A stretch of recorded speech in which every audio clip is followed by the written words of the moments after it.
उधर लेके जाते। वो छोटा स्टूल है ना अपना, वो लेके आ व्हाइट वाला। आकाश एक मिनट, बीच में एक लगा, बाजू में दो लगा। आगे रे छोड़ो, जल्दी आ रे।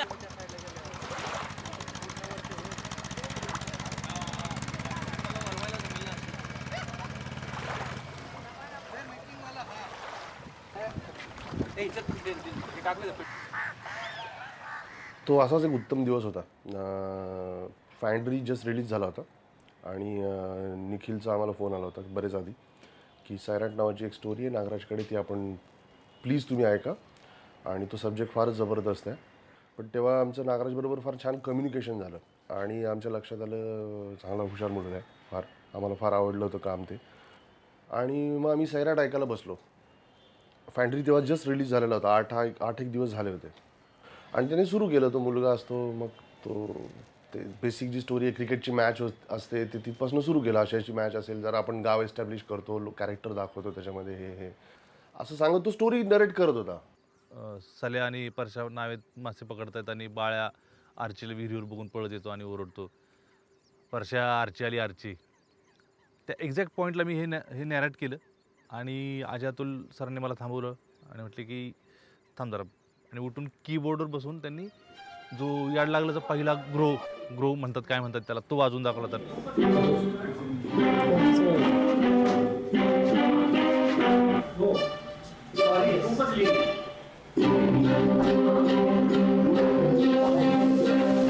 याड लागल्याचं त्याला काय म्हणतो, बीज अगदी स्क्रिप्ट ऐकताना पडलं होतं त्यांच्या मनात.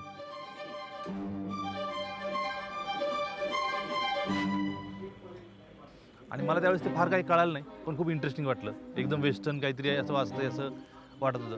बट आय थिंक म्हणजे जेवढं ऑर्केस्ट्रा वाटेल असेल तुम्हाला, तेवढं गायकी त्याची मराठवाड्यात गावठी.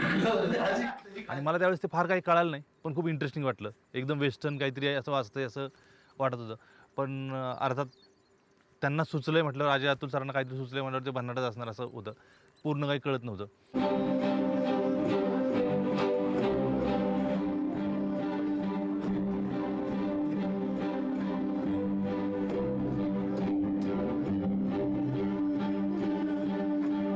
सो साधारण टेम्पो असा असेल. सो असं म्हणून मी डायरेक्ट ते हे वाजवलं, आपला याड लागल्याचा इंट्रो, जो आताही तो तसाच्या तसाच इंट्रो आहे, जो तेव्हा तसा वाजवला होता तो. आणि आम्ही मग थोडी चर्चा केली कसं गाणं असायला पाहिजे काय. म्हणून ते गाणं त्याच्यावरती नुसती ट्यून,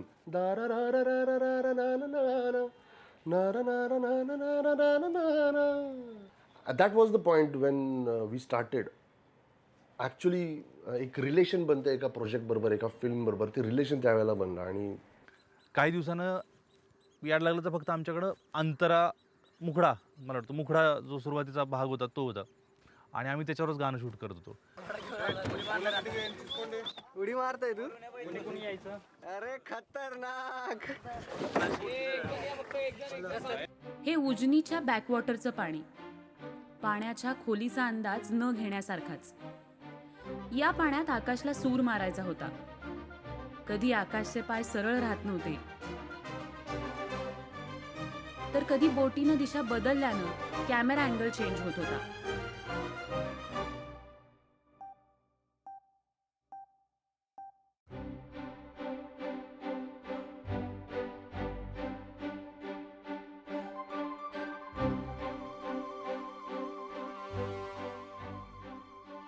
पाण्यात उडी मारायचा, पुन्हा वरती यायचा आणि पुन्हा उडी मारायला लागायचं. परत त्याचे कपडे वाळवून एका बाजूला सुरू, कारण की त्याचं ते एकच कॉस्ट्यूम होतं.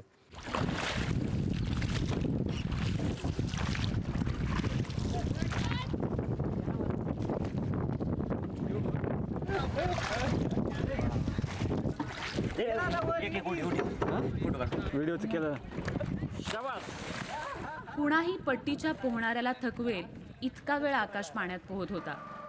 मात्र न थकता प्रत्येक उडी तितक्याच उत्साहानं आकाश मारत होता.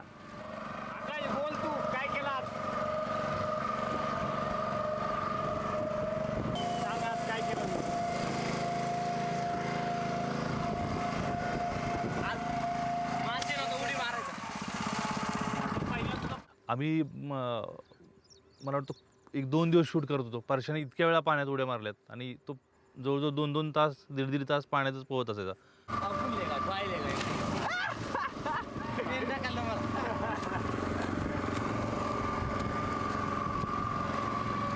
गावरा नाही राहते, गावरा नाही, बॉयलर नाही ती.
चालू असं असं आता हे असं कॅमेरा तर चालायचं ना असं एकदम प्रभावात तुझं खाली गेला कॅमेरा आता इथं कॅमेरा ना मला कळतं मी गेलो की मी दिसणार नाही त्याचा ऍक्टर मी असा झालो की मी लगेच असं करून येतो आणि मी तुला बोलायला मी कॅमेराकडे बघितच नाही हे शिकून घ्यायचं कॅमेरा हाईड होऊ द्यायचा नाही आपल्याला चांगलं गेलं मस्त जगात तुझी इतके कष्ट अजून भारी होतात आणि गाणं हे काय टिपिकल लिपसिंक नसल्यानं आणि गोष्टीचाच भाग असल्यानं की आरची आल्यानं परशाला बाळ्या बोलवतो परशा पाण्यात उडी मारतो घरी पळत जातो घरी आंघोळ करून तयार होतो आणि कपडे बिपडे घालून परत पाण्यात उडी मारतो तर हा सीनच होता पण आता हा गाण्यासारखा मला ट्रीट करायचा होता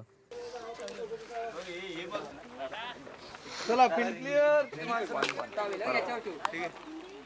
चलो ready ready.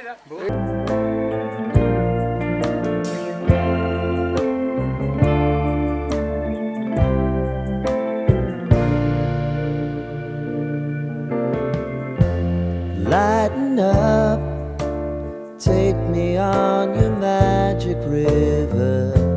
Tell me all your dreams align.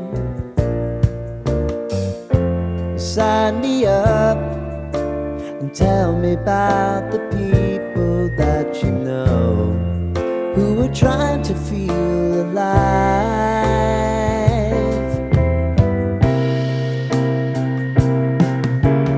Life can get hard, so honey, if you need to cry, just come share my pillow and rain, rain, go away.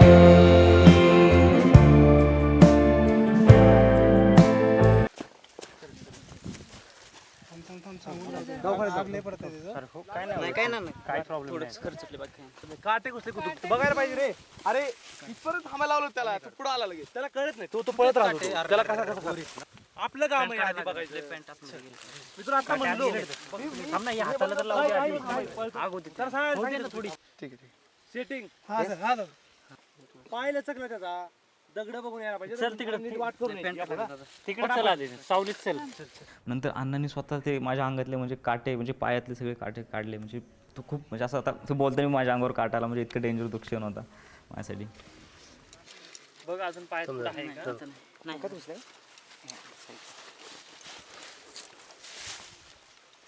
जरा लक्ष दे जरा रे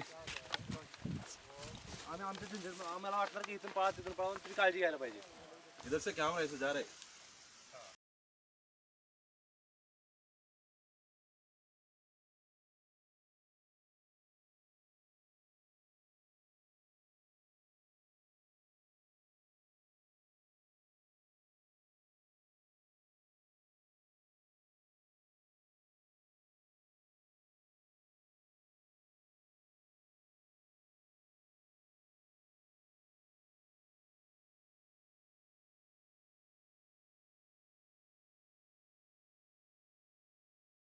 Fortunate to get to record the music for the very first Indian-produced Bollywood film in Los Angeles. या जागेत जिथे हे recording होतं या हॉलमध्ये सगळे ग्रेट आणि सगळे सुपरहिट स्कोर्स इकडे रेकॉर्ड झाले.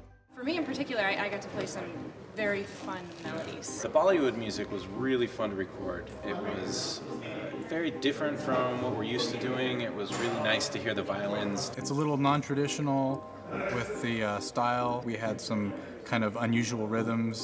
Some really interesting techniques with all sorts of sliding, and then the horns got to play some melodies with them. It was really fun. याड लागलं जेव्हा कंपोजर्स डोक्यात चालू होतं तेव्हाच आणि अक्षरशः ऐकलं स्टोरी ऐकलं 5 मिनिटात मी निखिलला सांगितलं की निखिल आपण हे सिम्फनी करायचं आणि हे आपण बाहेर रेकॉर्ड करायचं.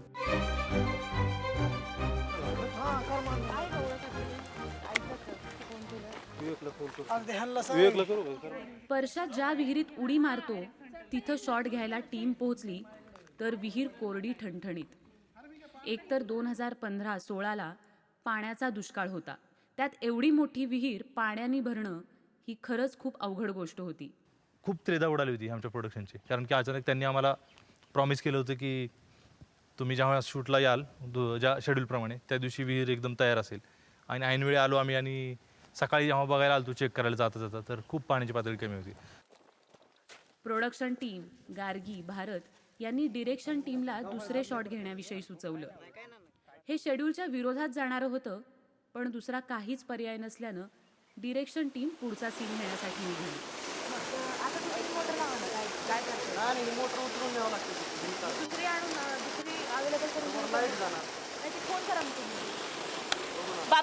बापू तर दुसरी एक मोटर अवेलेबल करा ना फक्त. वीज महामंडळात फोन करून जनरेटर मागून हा प्रॉब्लेम सोडवण्याचा एकीकडे प्रयत्न चालू होता. जनरेटर देत फुल पॉवर देत आहे. तिथं मोटरच एक ती कमी व्होल्टेज ह्या लाईनला चलत नाही. तिथं मोटर आहे ॲक्च्युली एक पूर्ण व्होल्टेज कमी आल्यानंतर फुल पॉवर देत असेल जनरेटर 10 मिनिटात पाणी येईल. शेजारच्या 2 विहिरीतलं पाणी मोटारीच्या साह्यानं या विहिरीत सोडण्यात आलं.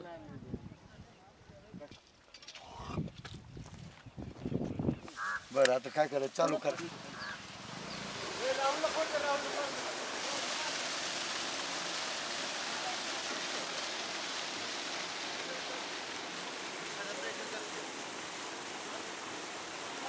भरायला किती वेळ लागेल? 2 तास त्या अँगल पर्यंत तासभर लागेल.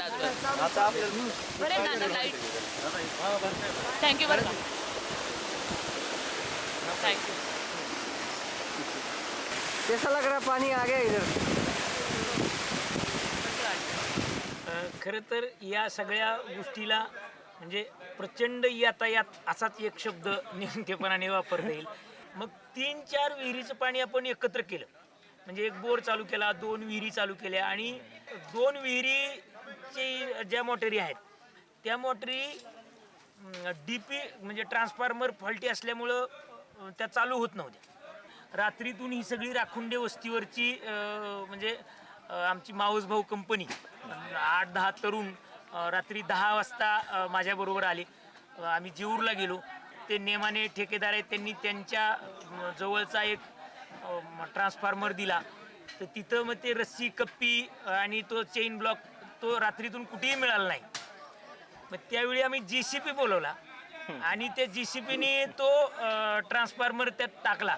रात्री 12 वाजता ट्रान्सफॉर्मर इथं आणला आणि पहाटे त्या वायरमनला बोलवून तो 8 वाजायच्या ट्रान्सफॉर्मर रेडी केला. पण 3 मोटरी एकदम चालू झाल्या आणि आपल्याला अपेक्षित असा पाणीसाठा मिळाला. आणि खूप हे सगळं जे त्रास झाला रात्री, त्रास म्हणण्यापेक्षा ही सगळी पळापळ झाली, त्याचं समाधान झालं. हे सगळं जे झालं तर ते फलद्रूप झालं आणि मजा येते. तर खूप कष्ट घेऊन मला वाटतं लाईट गेली होती, DP जळाला होता. आमचे चौधरी सर आणि बाकीच्या मंडळींनी राखुंडी वस्तीवरच्या सगळ्यांनी प्रयत्न करून खूप कष्ट घेऊन ती पाण्याची पातळी गाठली होती.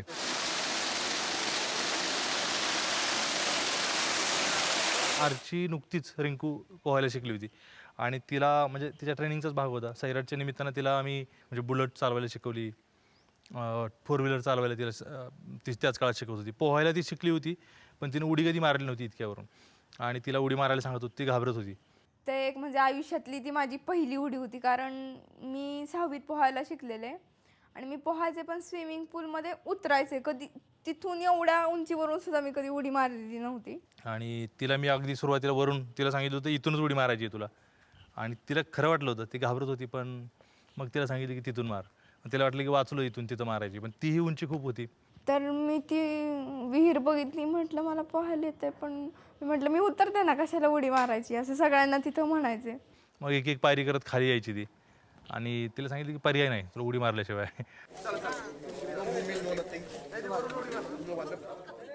तुला उडी मारायचीच आहे, काहीही झालं तर उडी मारायची. तुला ढकलू का मी?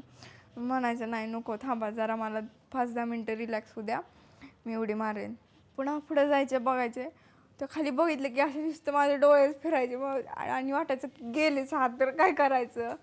आणि सगळं आवरून झालं तिथं, आणि मला म्हणते रिंकू रेडी आहेस का? मी म्हटलं हां म्हटलं, आणि तिथं पुढे उभा राहिले जाऊन, आणि खाली बघितलं, आणि तिकडून नागायला आठवतं की पहिल्यांदा मला ॲक्शन. मी उडीच मारली नाही, मी तशीच थांबले आणि म्हटलं मी नाही मारणार. पुन्हा पूजा दिदी, पिढीताई आले, आणि पिढीताई त्या समजून सांगायला लागल्या, टिकू एकच उडी मारायची तुला. 5-10 मिनटं बसल्या आणि विचार केला, काही जरी गेलं तरी आपल्याला कधी ना कधी तिथं उडी मारायचीच आहे. तिथं उद्या या, नाही तर महिन्यानी या.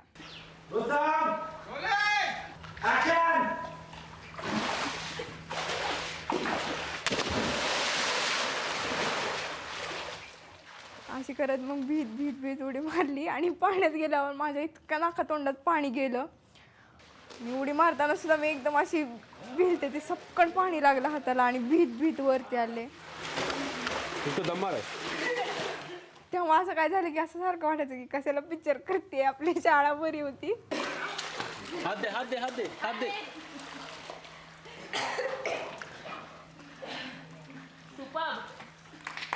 Very good. पुन्हा तिथं ज्या बाकीच्या पोरी होत्या, कोमल वगैरे, त्या सगळ्या, तर म्हणजे त्यांना सवय असेल कदाचित उड्या मारायची, त्या इतकं धपाधप नुसत्या उड्या मारायच्या पाण्यात. मला ते बघूनच कसं तरी व्हायचं. पुन्हा बाहेर आले, जरा बसले, आणि पुन्हा दुसऱ्यांदा उडी मारायला लावलं. पुन्हा जरा कॉन्फिडन्स आला. मग पुन्हा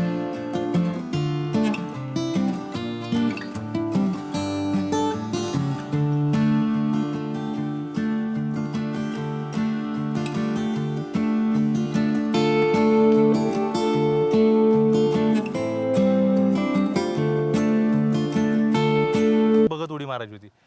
तो कुठं उडी मारतो हे बघायचं नव्हतं. एकदा उडी मारताना बघितलं की नंतर खाली पडेपर्यंत आरशीकडं बघायचं होतं. हे अपेक्षा जरा विचित्र होती, पण डिरेक्टरची अपेक्षा असते की असं करावं. सैराटमधला म्हणजे माझा फेवरेट सीन आहे, म्हणजे तो मी पळत येतो विहिरीत, म्हणजे आरची विहिरीमध्ये असते, मी पळत येतो, उडी मारतो. तर ते तुम्हाला म्हणजे आपल्याला सगळं बघायला खूप भारी वाटतं, की म्हणजे खूप रोमॅन्टिक वाटतं, पण ते ॲक्च्युली म्हणजे तेवढं सोपं नव्हतं माझ्यासाठी. ती जी विहीर आहे, तुम्ही बघितलं असेल, एक 30 फूट असेल, म्हणजे जी उडी मारायची होती मला. बरं, आता नुसती उडी नव्हती मारायची, तिथं आरची थांबली आहे, म्हणजे तिच्याकडे असं दाखवायचं चेहऱ्यावर की मी तिच्या प्रेमात म्हणजे फुल म्हणजे प्रेमात पडलो आहे, म्हणजे चेहऱ्यावर म्हणजे दाखवायचं होतं की हसत उडी मारायची.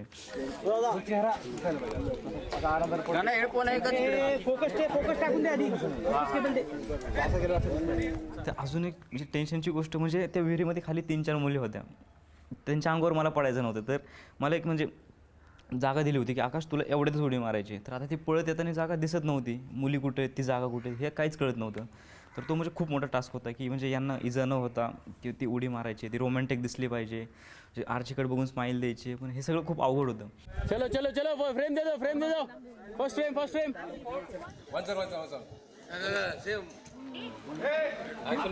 असं द्यायचं एकदम स्टाईल मध्ये आणि उडी मारायची. चलो ready. Jeep first position. Ready.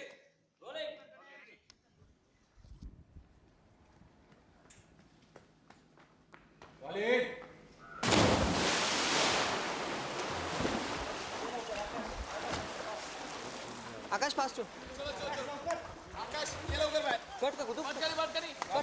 तो जो शर्ट घातला मी जो विहिरीत उडी मारताना, तो मला आठवतं एकच कॉस्ट्युम म्हणजे तो एकच होता. तर त्याच्यामुळे उडी मारायचो, रिटेक झाला की पटकन बाहेर यायचो, 4-5 जण मला सुकवायचे, लगेच 5व्या मिनिटाला दुसऱ्या शॉटला रेडी मी.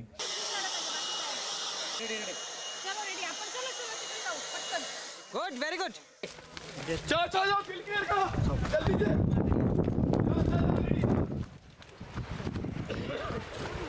शॉट हे खूप क्रिटिकल होता, कारण की आमच्याकडे जिमीशिवाय दुसरं कुठलं साधन नव्हतं की तो शॉट आम्ही व्यवस्थित घेऊ शकू. आणि त्याला एकदम स्ट्रेट त्याच्या आय लेवलनं त्याला फॉलो करायचं होतं, शक्य जितकं सापडेल तितकं. तर मला वाटतं जिमीवाला म्हणजे जिमी जीप ऑपरेटर जय विजय आणि सुधाकर, आमची कॅमेऱ्याची इतर टीम आणि आकाश, या सगळ्यांच्या कॉम्बिनेशननं तो शॉट होऊ शकला.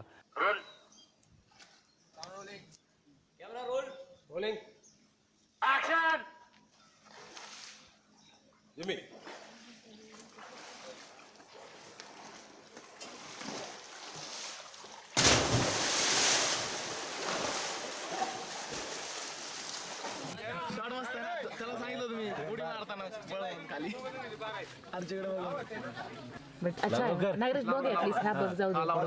पुढे घेऊन लावलं.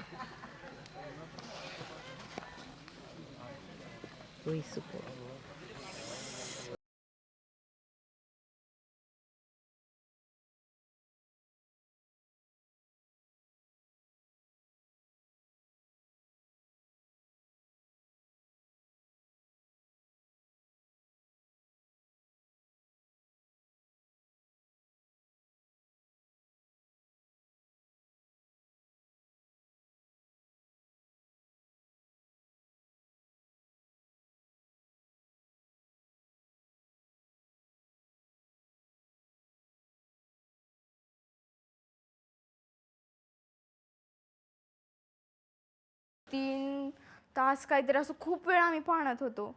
आणि कॅमेरा लावेपर्यंत किंवा लाईटिंग वगैरे होईपर्यंत आम्ही बाहेर येऊन बसायचो ना.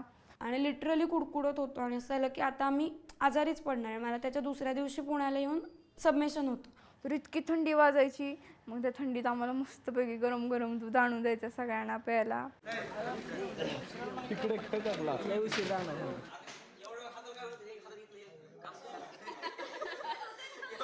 आणि मोवर आल्यावर असं सगळ्यांना विचारत होते, पूजाताई, पीडिताई, की तुम्हाला बरं वाटतंय ना, नक्की बरं वाटतंय ना, केस पुसून घ्या, असं तसं. म्हणजे ते असं वाटलं, ते शूट झालं आणि मग सगळे एवढे प्रेमाने येऊन विचारत होते, असं वाटलं की झालं काही, आपण पाण्यात वगैरे उभं नव्हतो, एकदम म्हणजे फ्रेश वाटत होतं.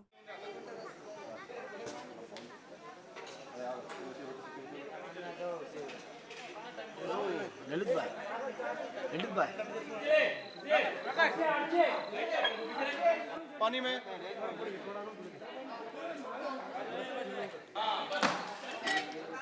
चलो चलो रेडी रेडी इसको डिफ्यूज मत करो. स्टँडवर पाहिजे आणि पाण्यात जाऊन वर यायचं. चालव करी. तर तिथं मी पायऱ्यावर उभारली आहे आणि आकाश माझ्याकडे बघत असा वरती जातोय, क्रॉस होतोय. तर तिथं आधीच दोघांना असे उभा राहायला जागा कमी होती आणि मी एकदम अशी भिंतीला टेकून उभारली आणि हा बघत जाताना ह्याला तिकडे जागा कमी होती. ह्याला मला भीती का हा तिकडे पडतोय का काय, आणि त्याला पण भीती कदाचित वाटत असेल.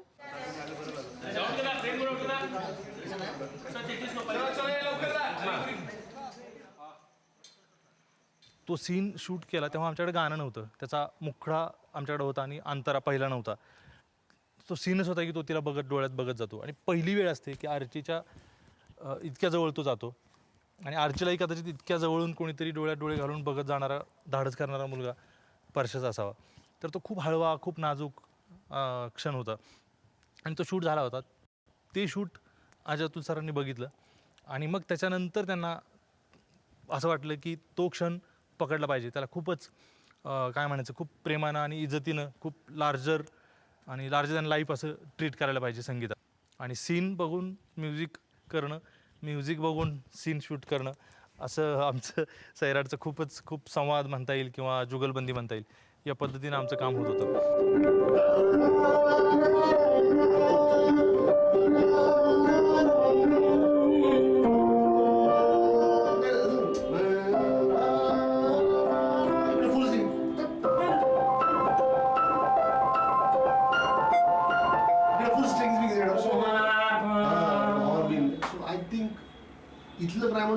आहे इकडे ग्लॅमर आहे ती साईड साईड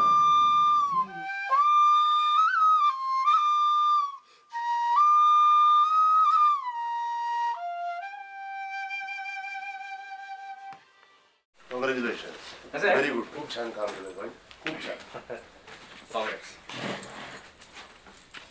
रिंकू आकाश रिंकू नावाने खूप छान काम केलं दोघांनी पण माइंड ब्लोईंग म्हणजे तुमचं पहिल्यांदाच करता असं वाटत नाही credit goes to him but the way तुम्ही ज्या पद्धतीने दोघांनी त्या आत्मसात केलं खूप छान तू बारीक झालास का नाही रे ते सिनेमात थोडं दिसतो ना कशी दिसते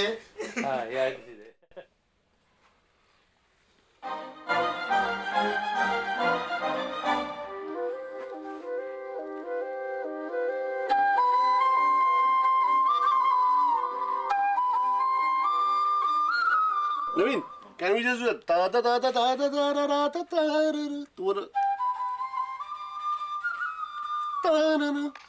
थोडा इंडियन हा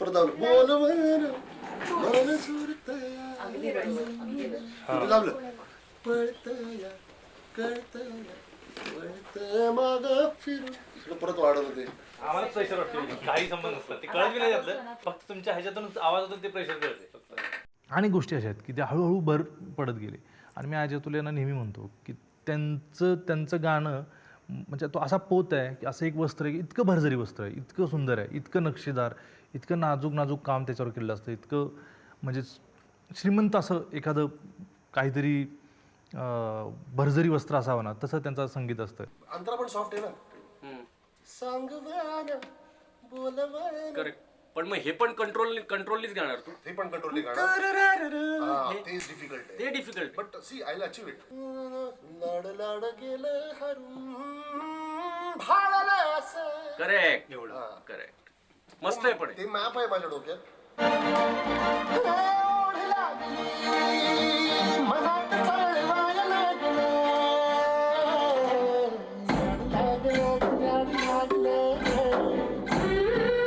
टेक्स्चर तर अप्रतिम येते यंग व्हॉइस वाटतं बेसिकली आणि पण तू दमणार लई लवकर आहे कॉम्प्रेशन ठेवलंय मी खूपच खूप लवकर म्हणजे मलाच त्रास होतोय तू ऐकताना याड लागलं याड लागलं रंगलं तुझ्यात याड लागलं वासी औषधी कस्तुरीचं चाकलं या वार गोड लागलं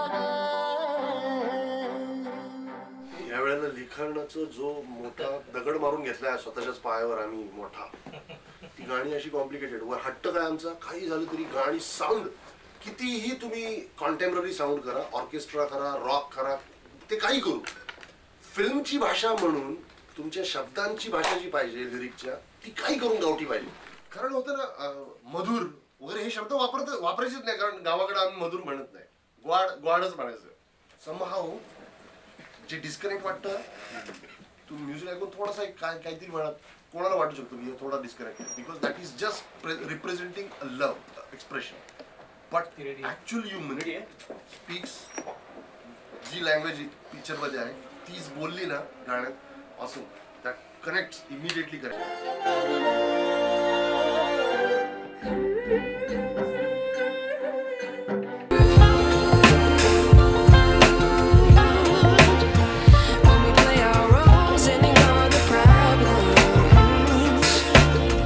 I wish I knew